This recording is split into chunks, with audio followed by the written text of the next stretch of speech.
ভালো লাগে না। দেখো ডান্সার্সরা অলরেডি রিহার্সেল করে এসেছে, ওরা ভালো নাচবেই, আমি মোটামুটি নেচেই নেবো, একটা কিছু একটা করে নেচে নেবই।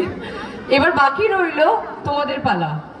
তো এই গানটা মোটামুটি আমি অনেককে দেখেছি, আর আমি কনস্ট্যান্টলি আমার প্রোফাইল থেকে আপলোড করছি, যারা যারা আমাকে ট্যাগ করছে, তারা রিল করছে, তারা নাচছে, আর 8 থেকে 80 সবাই এই গানটায় নাচছে। তো এটা প্যান্ডেলে প্যান্ডেলে বাজা উচিত। সো এইভাবে তো শুনছো মুগ্ধ হয়ে, এবার কেউ উঠে এসো তো দেখি প্লিজ। একজন, হ্যাঁ যাচ্ছে, ঠিক আছে, আর আরেকজন কেউ দেখি একটু কিপটেমি না করে। পুজো তো, পুজো মানে তো একটু আনন্দ করা।